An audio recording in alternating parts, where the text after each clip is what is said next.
নমস্কার বন্ধুরা, তোমরা সবাই কেমন আছো? তো এটা হচ্ছে রান্না পুজোর দিন আমাদের বাড়িতে কী কী রান্না হয়েছে সেটা আমি একটা ভিডিও করে রেখেছি, তোমাদেরকে দেখাবো।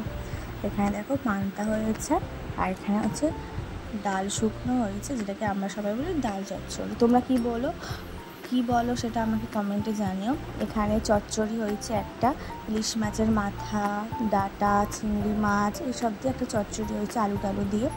তারপর আলু ভাজা, পটল ভাজা, কাঁকরোল ভাজা, ভেন্ডি ভাজা, তারপরে বিন বড়াই ভাজা, কাঁচকলা ভাজা, তারপর এখানে ইলিশ মাছ ভাজা, আর এখানে হয়েছে চিংড়ি মাছ ভাজা, আর এখানে দেখো পায়েস হয়েছে। তা পায়েস, আর এদিকে হয়েছে নারকেল। তার এটা নারকেলটাকে ছাই দিয়ে নিয়েছে গুড় দিয়ে, তো নারকেল ছাই করেছে। আর এখানে দেখো জল।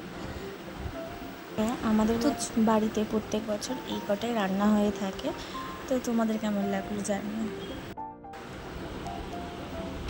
আর ভালো লাগলে চ্যানেলটাকে সাবস্ক্রাইব করে দিও, আর একটা লাইক করে দিও। আর হ্যাঁ, তোমাদের বাড়িতে কী কী রান্না হয়েছে আমাকে অবশ্যই জানিও কমেন্টে।